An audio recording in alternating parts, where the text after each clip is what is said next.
Hey everybody, Greg Denning again. This question's awesome. We are so passionate about learning. The question came in, hey, how important is it to learn the language where you're going to travel?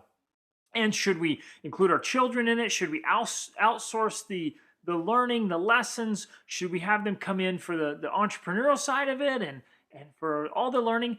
And we just feel so passionate about this with our world schooling view. You know, we take our kids and we try to get them involved in everything. So first off, language. It depends on where you're going. You know, there's 17 languages in India. I tried to learn some Tamil. It's tough. But if you're going to one place and you're going to dig in and you want to connect, then you absolutely got to do it. Now, we know travelers that have gone to all kinds of countries without speaking the language, and you can do it. You can manage. You can get by. There's enough people that are learning English, or you just make it happen. You work on your sign language, you know, whatever, trying to make it happen. But I've found that if you really want to connect, if you really want to reach the people and really experience a culture and history, you've really got to try to learn some of their language. And I've also found that the effort you give, even though if you slaughter it while you're trying, if you show a sincere effort to try to learn their language, they love it.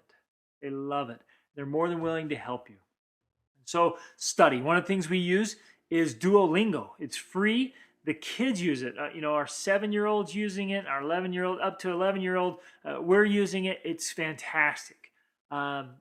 Get tutors wherever you are in the country. You can hire private tutors. That's the best way, and it's conversational. They come over and they talk to you. Then we get out in the markets. We get out and talk to people. You know, I know a lot of people that have lived in a foreign country for years and years and years and never learned the language because they don't get out and they don't force themselves to learn the language and to talk to the people. You got to do that. Just get out and start talking. And from little ones, I force my little ones to say, you know, hey, you want to buy that? You got to talk about it. You want to get that? You want to find out about that? You have to do it. And they walk up there and say, ¿Cuánto cuesta? But it works. And they start learning. And now they're getting it. Our older kids are rocking it. They're fluent in Spanish, and it's fantastic. So get them involved. You can hire tutors for them and tutors for you. Even in business, get them involved. In life, teach your kids how to run a budget, how to, you know, how a family works. You have to pay the bills, and this is how you do it, and here's how you shop, and get them involved in all that stuff. We love that. Now, that goes with the second question, which is all about education and learning and homeschooling and world schooling. And the question was, you know, what kind of curriculum do we use? What kind of philosophy? If we're following a US based school system, and if we're going to have our kids, you know, test into that system. And we are so passionate about a phenomenal education. It's so important in our lives. And we believe in lifelong learning. There is never a graduation from education. We are constantly feeding our minds. Okay? We read voraciously in all subjects, history and science and personal development, psychology, physiology, biology. I mean, all of it. We're just constantly learning. We study cultures and biographies and autobiographies. We want to know. We just have this curiosity for learning. And we've adopted and kind of created our own educational philosophy or curriculum. And we call it the Theodore Roosevelt education. In his life, he grew up he was kind of a weakly sick boy, but in a great family. His parents were amazing. And they homeschooled him and they traveled around the world. So that's the world schooling we came up with. And they would take just huge chests full of books that they would study while they're at sea or over in Europe or all over the world, Africa, wherever they were. They were studying great books and having incredible experiences, learning about other countries and government and politics and traditions and histories and experiencing it firsthand and getting out and touching and feeling and seeing and perceiving. There's something so magical about that. And so the combination of voracious study of classical literature and out of the great books, including a lot of the great information that's available on the internet. We use Khan Academy very often, and several other great resources. But the combination of great books and intense study combined with great experiences will make for a fantastic education. Now, one of the key elements that I think a lot of philosophies are missing, and this is what really helped shape Theodore Roosevelt, is he grew up kind of weak and sickly, and his dad said, you know what, you have a mind, but your body's not there. You're going to have to make it. And so he adopted a philosophy, what he called the strenuous life. And basically, it's pushing yourself to do hard things. That's the only way to become tough, is to do really hard things.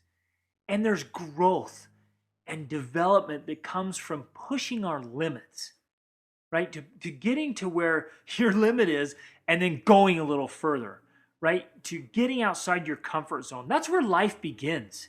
Life starts at the edge of your comfort zone. You need to get uncomfortable, right? And change is uncomfortable. Get some discomfort in your life. Try new things, right? Every time you're trying a new thing, you stumble and you fail and you fall. And you're just like, it feels so awkward. And the learning curve's there. But pushing yourself to discipline, right? And consistency and dealing with falling on your face and being uncomfortable and being embarrassed because you don't know and just not having the competence, but paying the price to gain it, right? That's awesome. And so if you get that strenuous life of really pushing yourself physically and mentally and emotionally, right? And socially, getting out there and doing things that are uncomfortable for you, boy, it just causes this amazing growth inside of you. I mean, I grew up shy and timid and scared and I couldn't look anybody in the eye. There's no way I would have ever talked to a camera or on stage, right? And I just had all these insecurities and a strenuous life, in my case, getting out on my own at a young age and having all these incredible experiences around the world and doing hard things and pushing myself physically and pushing my limits. It just helps you grow.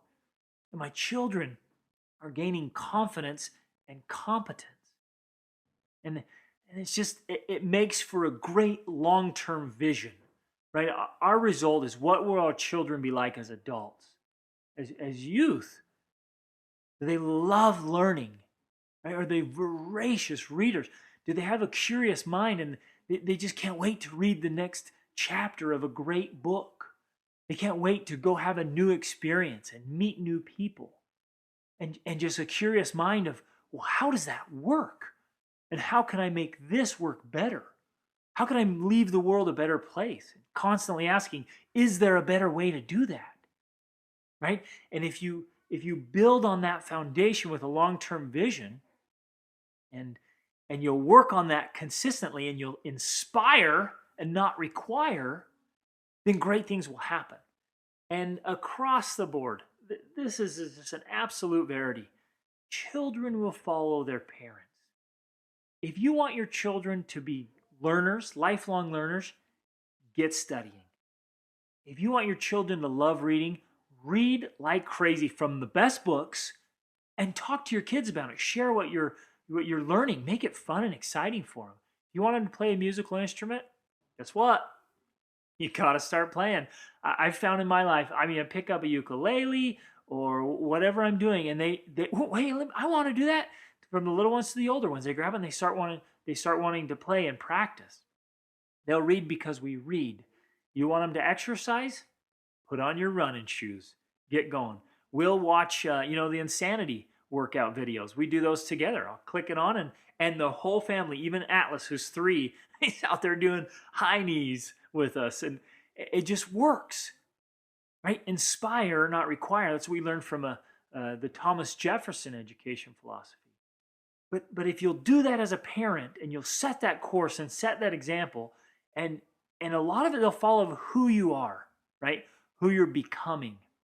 And if you set that model of confidence in talking to people and in leadership and in valuing education and knowledge and wisdom and being able to sort through all that information that's out there and knowing what to read and what not to read, right? That's huge.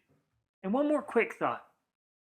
We studied what was called a head gates philosophy. And it was where you're irrigating with water and you want the water to go a certain way. Well, you put in gates so you divert the water. The same holds true with children. You be adroitly, which means you skillfully and tactfully direct them in the path you want them to take. If you just leave whatever open, and you got the TV there with the remote control and they can watch whatever they want whenever they want, well, that's the path of least resistance. They're going to plop down in front of their TV, play video games and watch TV, whatever. It's just this mindlessness. You remove those things. And once they're removed, then the children, okay, what can I do? Well, here's a whole bookshelf full of fantastic books you can read. Oh, I read that, and those are great. Oh, that's a great story. Let me tell you that story. And you get them in there like, oh, it says that in there? Yeah, I want to read it. And they get going. So set education as a high priority in your family. It was one of your top values. And start living that way. Live it every day. Make it a priority in the morning to get up and learn. And learn with your kids. At meal times, every meal time we have a few books sitting there. We have a journal where we've written things we're memorizing together. Great quotes, great poems, great scriptures. And we also have the encyclopedia of, I can't even remember what it's called. It's just this awesome encyclopedia for youth that everyone should know, and great truths in there about history and just things that everyone should know. And so every day we're learning from there, learning Greek mythology and learning history. And yesterday we've been studying the section about what happened in the slave trade, and poetry, great poets and great authors, and plants and animals. And every day we're getting down and we practice language. We practice Spanish at mealtime and during the day, and then we're reading from these great things and learning these great ideas. And it just makes for part of your lifestyle. Okay? And so the question also asked if we're going to do grades and testing, and right now we're really not concerned with that kind of thing. If our children want to pursue a career that requires a college education, then we'll definitely push in that direction and go through those hoops in order to get that. But for the most part, I guess I'll just throw this out there for something you to think about. For the most part, colleges and universities are set up as profitable businesses, and they're forcing you to take classes you don't really need, and most college graduates are coming out with tons of money and a degree that really doesn't serve them, and most college graduates do not end up working in a field where they studied. And so I think there's very few people that ought to pursue a university education, even though I did, and I have a degree, and I enjoyed it, and I learned a lot of great things. There's tons of value there. I'm not discounting it. But I think so much of the greatest education and the greatest minds and the greatest ideas are now available online. You can buy the books, you can buy the manuals, you can buy the videos, you can buy the training courses, and tons of it for free, right? Even universities, you can get an education from kindergarten through a master's degree all online, wherever you happen to be traveling in the world, right? There's a phenomenal education. What it's up to now is it's up to us. It's up to you. You want to have a great education? Pay the price to get it. I get up at 4 o'clock in the morning to study. I need that time to really read. There ought to be a foundational list of books that you're going to say, this is my foundation learning. I've got to go after these. For me personally, it's a minimum of 1,000 books as a foundation for a good education, right? And so put together that list and go after it. Inspire your kids. Reach upward and get a great education. It will open doors and opportunities and make life so much richer and so much fuller. And every moment we can fight off ignorance and change the lenses through which we see the world. And life is great as you're learning and growing and improving. Reach upward.